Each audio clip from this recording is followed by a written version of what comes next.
So with that po, honorable members of the Committee on Appropriations, I would like to present the budget for DPWH for fiscal year 2026. I think there is a short presentation. So, let me just say before I go into the details of the budget that as Chair Mika so clearly spoke about before we were given this opportunity to present, this was not an easy task. This is in fact unprecedented. I don't think this has ever happened before. And we were really working with very limited time. But given the limited time and all the efforts that have been exerted throughout the past couple of days, I think we do have a budget that we can be proud of. It is by no means perfect. There will be some problems still in this budget, but we have tried our best to really address a lot of the issues, not only those issues that have been raised by the President himself, but also by some members of the House of Representatives.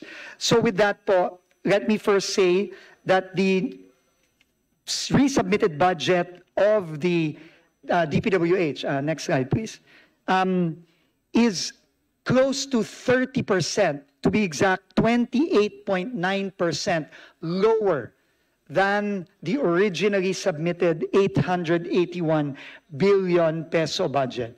It is now 625.7 billion. That is 255 billion approximately lower than the originally proposed budget. This 30% increase has never happened in the past. And I have been informed that this is the lowest budget of the DPWH since 2020. No? Since 2020 po. The 2021 budget of DPWH was already at 770 billion. So this is lower than 2021 and is only higher than the 581.6 billion budget in 2020. So I think that by itself shows the seriousness of the President, no, to really start changing the way things are done at DPWH, beginning with the submission of the national budget to Congress. So let me now proceed to where the 255.5 billion cut came from. And as we all know, next slide please, this came from the a huge chunk of this, no, almost the entirety of the cut came from the 252.5 billion originally allocated for locally funded flood control projects. As everyone is already aware, the President has repeatedly said that he wants the budget for locally funded flood control to be zero for 2026. Ang sabi po ng ating Pangulo, meron na naman tayong ginagawa. Ngayon, from 2024, kahit na 2024, pati 2025, tapusin na lang muna natin yan. Ayusin po natin ang mga ginagawa nating ongoing na flood control all over the country. Pero dahil na rin sa mga nadiskubre na nagsimula ng pagsabi niya tungkol dito sa kanyang SONA noong July 28, kasama na rin ng kanyang mga inspeksyon pagkatapos ng SONA at kasama na rin ng mga lumabas pang mga balita tungkol sa mga questionabling flood control projects. Ang rekomendasyon po ng ating mahal na Pangulo for 2026, zero muna tayo. At yun po, sinunod po natin to the letter. Kaya po, wala pong locally funded flood control project dito sa bagong isinumiting budget ng DPWH na nagkakahalagang 625.7 billion pesos. Pero syempre po, meron po tayo, at naiintindihan naman din po ito ng ating Pangulo, meron po tayong roughly about 15.7 billion na foreign-assisted flood control projects. Ito po ay pinopondohan ng Official Development Assistance o mga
DPWH po ay susuporta kung ano man po ang nais pang baguhin ng House Committee on Appropriations at ng buong Kongreso. Kung meron pa po kayong makitang hindi na isama dito sa mga pagbabagong ito.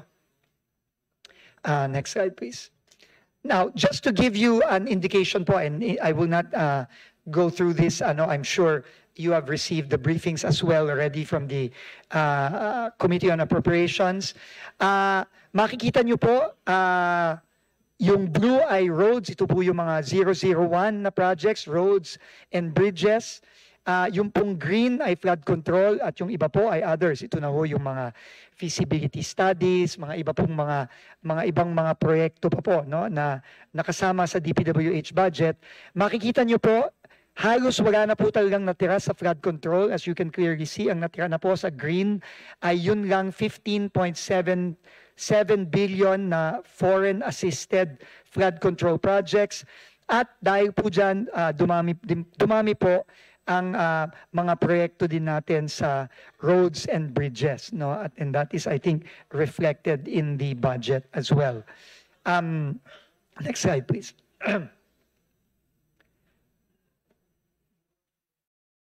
Ito po ay again table lang po ng mga binawas, no? Nagbawas din po tayo ng konti sa ating foreign assisted projects. Ito na rin po ay kasama na rin sa aming mga deliberations with the initiated by the new leadership of DPWH, primarily po on budget utilization po, no? Alam naman po natin, critical din po ang sabi din ng ating Pangulo na kailangan mapakita din po ng lahat ng ahensya ng gobyerno na yung i-allocate na pondo sa iba't ibang mga departamento para sa iba't ibang mga proyekto, mapapatunayan po ng mga ahensyang ito kasama ng DPWH na kaya po itong gastusin ng tama at ng mabilis.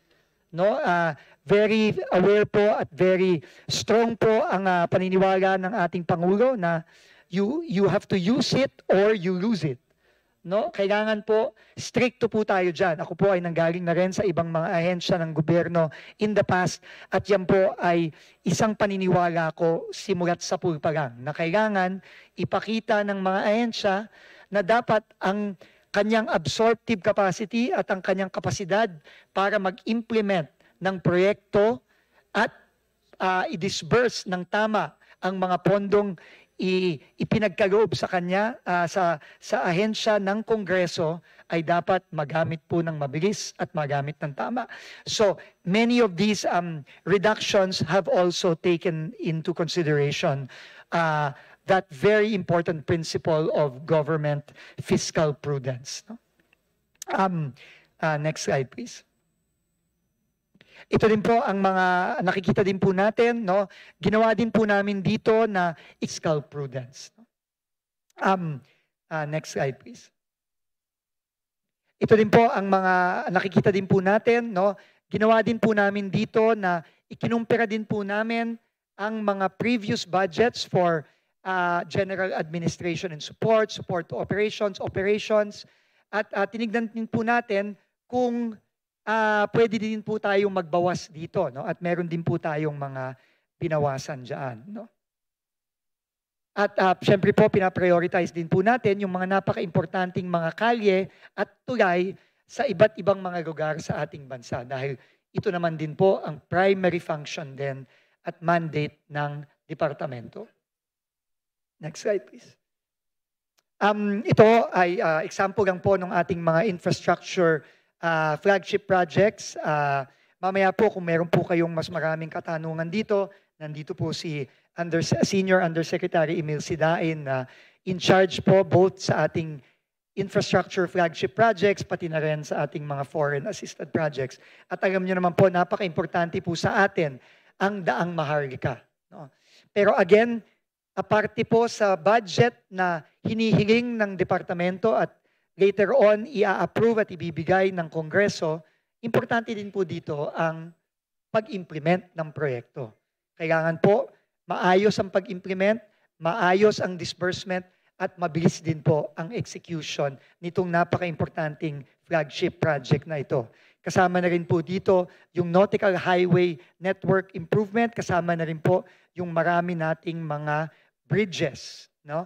Na gagawin natin. Kasama na po dyan yung mga malalaking flagship projects tulad ng Bataan-Cavite Link Bridge, ang Panay-Guimaras-Negros Bridge, ang Davao-Samal Bridge, ang ating Panglao-Tagbilaran Bridge, at iba po ang ating Cebu-Mactan Bridge, at iba, ang Pangil Bridge din po. No? Marami din po. At iba po nating mga bridges sa Mindanao. No, importante din po ito at kailangan din pong hindi lang mapondohan ng tama, kundi responsibilidad po ng DPWH na mabilis at maayos ang execution ng mga proyektong ito. Next slide, please. At ito po, no, ang breakdown ng ating mga infrastructure flagship projects, no, at ang mga cost ng 74 projects na ito. Next slide, please.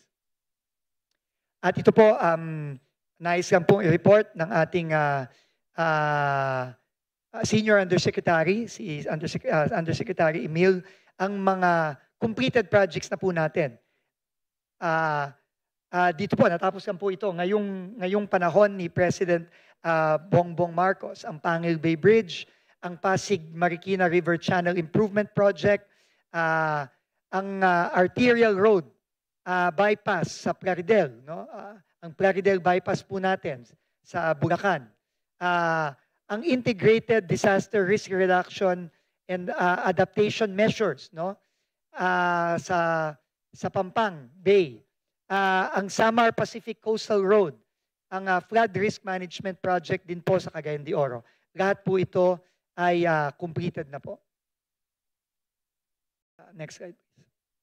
So yun po, no? Maraming salamat po. Ito po yung aming report. Pero bago po ako mag-end, if I may just say, Madam Chair, first of all, I really want to thank wholeheartedly po all the support that the Committee on Appropriations has given to DPWH.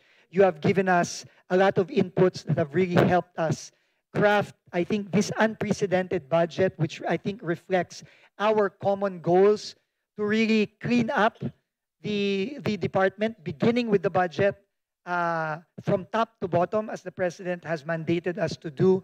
But more importantly, to really make the budget process more transparent and more accountable to really and truly reflect the needs of our people. One last item na lang po, no? At ito po ay sasabihin ko na po sa ating mga mambabatas dahil alam ko ito ay nabigla po kayo dito.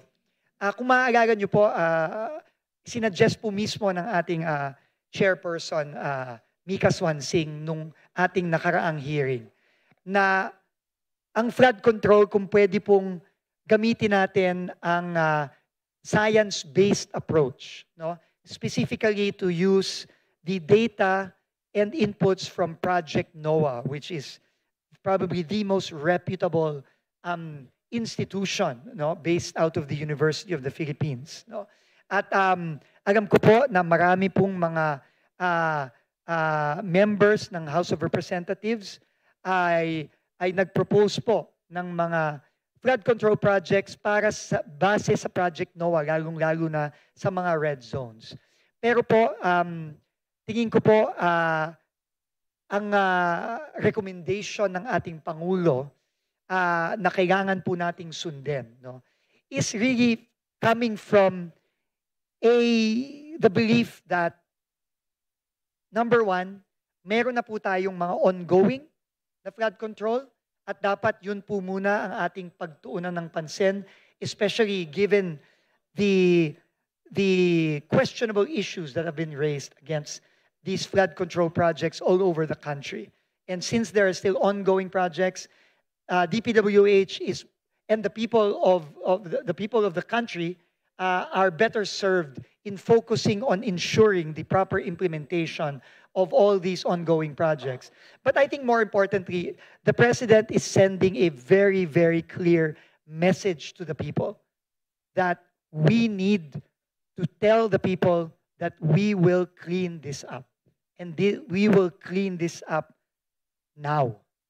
And I think that is where the President is coming from. Gusto po niyang magsimula ng mag-build ng trust. Hindi lamang sa DPWH, kundi sa buong gobyerno. Para po makita ng ating mga kababayan na tayo pong lahat ay seryoso dito sa kailangan nating gawing paglilinis, dito sa mga nakita at nasiwalat na mga naging problema sa mga flood control projects.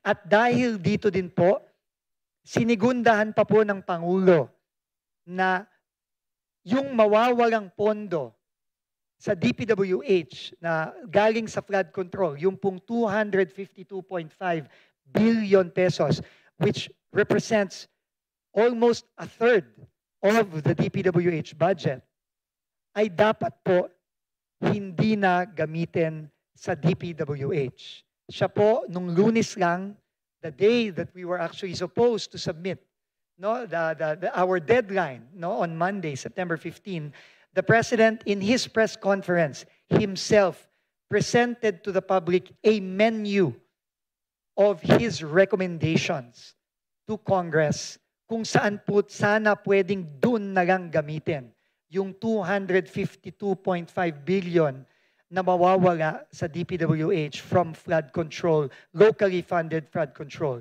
Kasama na po dyan ang mga programa at proyekto sa agrikultura, lalo na po yung 20 peso rice program ng ating Pangulo. Kasama din po dyan ang edukasyon. Kasama po dyan ang social services, ang mga tulong po na ibinibigay ng ating gobyerno sa ating mga kababayan directly.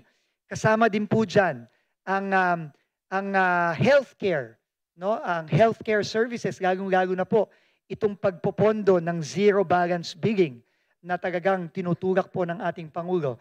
At iba pa pong mga sektor tulad ng information communication technology, energy, labor, at iba po pong sektor. Yun po ang recommendation po ng ating Pangulo na kinommunicate ko din po sa aking sulat sa House of Representatives at kay Chairperson Mika Swansing.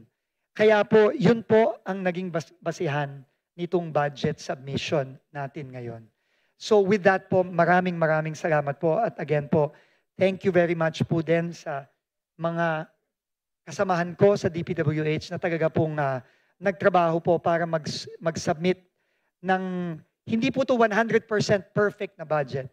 Pero po, given the limited time frame that we were given, we feel that this is really the best budget that we can submit given all the issues that have been raised and also in strict adherence to the instructions and the recommendations of our beloved President. With that po, maraming salamat po. Good morning po sa kanilang lahat. Thank you very much, Sec Vince. Secretary Vince Dizon of DPWH. Sec Vince, there's one slide lang po. We just need the assurance on the part of the Committee on Appropriations. There is one slide wherein you pointed out which types of projects were removed apart from yung flood control po, yung kabuuan ng 252 billion. You've mentioned that you have removed duplicate projects. Binabangga ko lang po doon po sa mga na-point out po na ating mga kasamahan dito sa Kongreso. Isa po sa mga nakita noon ay merong mga kasama sa proposal ng DPWH for 2026 na mga proyekto na na-complete na o parang duplication po ba kumpara doon sa mga nakaraan na GAA. So I just wanted to get the confirmation of the Secretary na tinanggal na po natin yung mga ganong proyekto sa bago pong proposal ng DPWH. Opo. Maraming salamat po. You are correct, ma'am. To the best of our efforts, we combed through the budget, and if I may just add po, ang laki po ng naitulong sa amin ni Secretary Mina Pangandaman ng Department of Budget and Management. Dahil po, kasama po namin ang DBM halos araw-araw po no, nitong pag-review namin sa budget, and they gave us, in fact, their experts and pati po yung software nila na nag-comb sa budget na specifically po hinanap ang mga duplicate projects. Nitong nakaraang ilang araw, pinilit po natin to the best of our ability na matanggal po yung mga projects po na ni-release na rin po mismo ng mga members ng House of Representatives at ng Committee on Appropriations. Sec Vince, dalawang duplication po yun. Una po, yung duplicated projects with the exact same location, station number, and exact same face or package number appearing within the same NEP. Yung isa naman pong uri ng duplication na na-raise po na ating mga kasamahan, yung tipong na-complete na, napondohan na noong mga nakaraang taon, pero binalik pa rin doon sa proposal ng 2026. May we get the confirmation of our good secretary that both kinds of duplications have been addressed in the revised submission of DPWH? Opo, ma'am. Again, to the best of our ability and even with the help of the DBM, we have tried our best to comb through the entire budget. Pero again po, ang caveat ko lang po, kung meron pa pong makikita, we will, of course, leave that up to the wisdom of the honorable members of the Committee on Appropriations to remove those items kung meron pa pong natira na dito na hindi na namin nakita. Pero to the best of our ability po and with the help of the DBM, talaga pong we combed the entire budget para masigurado na wala na po itong dalawang klaseng duplication na sinabi po at i-report din po ng mga member ng Committee on Appropriations. Thank you very much, Sec Vince. Just one last confirmation that I'm hoping to get from DPWH. We've also spotted po, as also pointed out before, that there were projects that had up to 9 phases that were all there in the same NEP. Phase 1, Phase 2 hanggang 9. Yung iba po mas konti, up to 4 phases lang or so, pero may we also get the confirmation of DPWH that those kinds of phasing, yung super extensive phasing po, were also taken into consideration in the revised budget of DPWH. Thank you, Madam Chair. Tama po kayo. Again, to the best of our ability, tinanggal na po natin yung mga phasing, mga napakaraming mga iba't ibang mga proyekto na pag pinagsama-sama, dun din naman. So, to the best of our ability, tinanggal din po natin yon para po maging very, very transparent and clear. Ito pong bagong isinimuti nating budget sa committee. Thank you very much.